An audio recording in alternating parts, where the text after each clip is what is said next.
Hello friends, welcome to my YouTube channel the way pace education.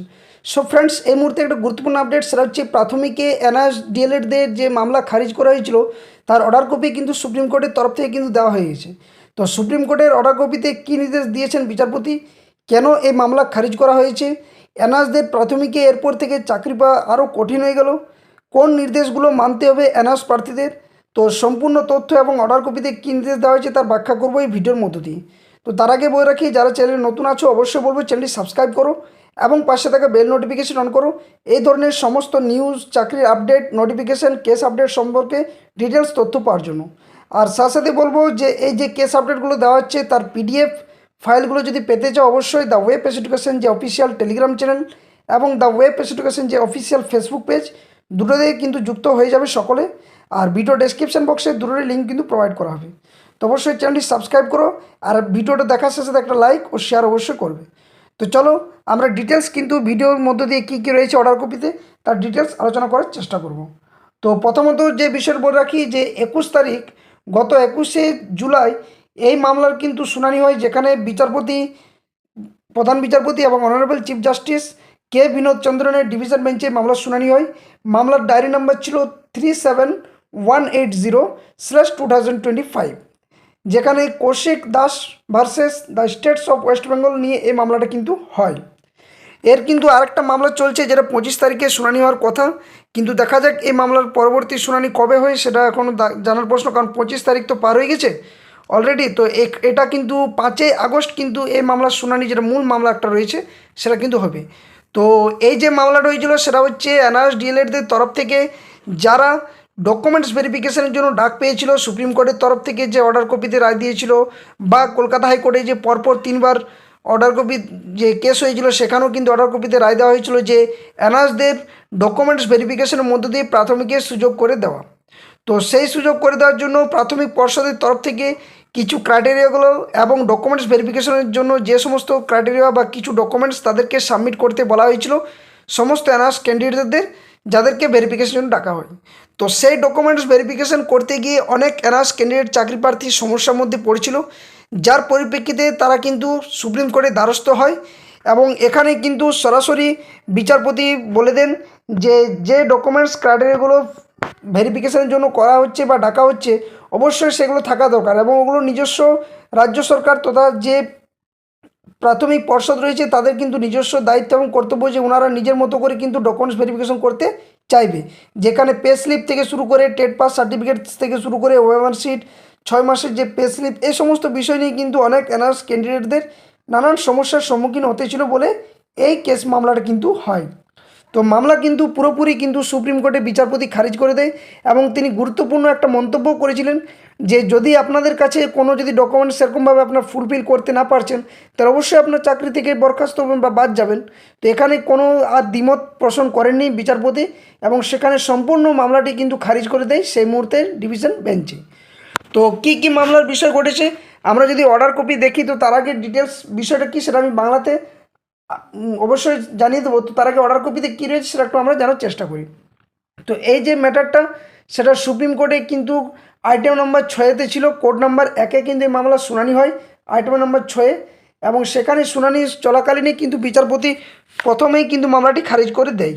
তো এই মামলার বিষয়ে কী বলা রয়েছে না, এখানে প্রথমেই বলা রয়েছে যে বিষয়টা সেটা হচ্ছে না, learned counsel appearing for the petitioner seek permission to withdraw this application, অর্থাৎ সমস্তভাবেই এটা উইথড্র করতে বলা হয় যারা পিটিশনার ছিল, কারণ এই যে মামলা সেটা কিন্তু কোনো আর ভিত্তি নেই। Permission is granted, the application is accordingly disposed of as withdrawn, এবং মামলাটি সেই মুহূর্তেই পুরোপুরিভাবে খারিজ করে দেওয়া হয়।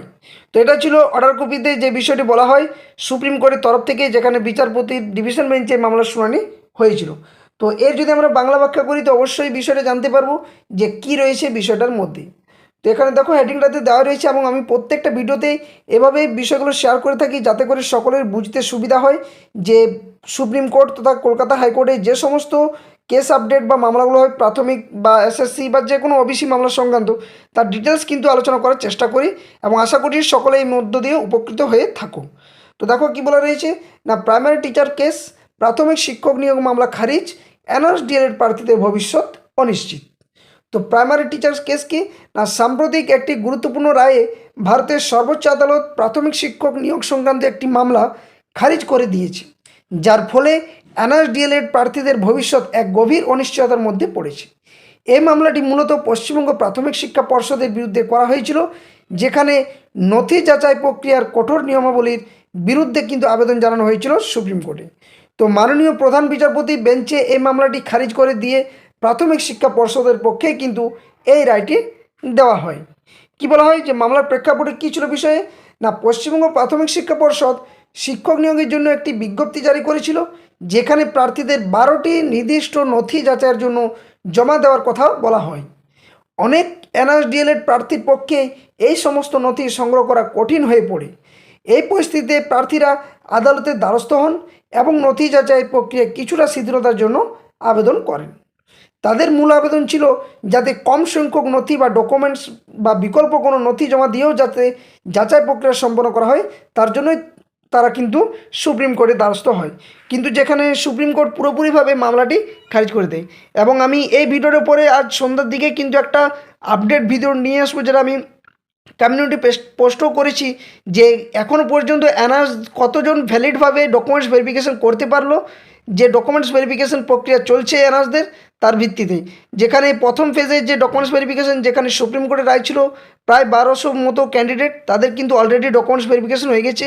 এবং কলকাতা হাইকোর্টের নির্দেশে যে সেকেন্ড ফেজের 2100+ যে ক্যান্ডিডেটদের ডকুমেন্টস ভেরিফিকেশন, সেটারও কিন্তু কাজ প্রক্রিয়া চলছে।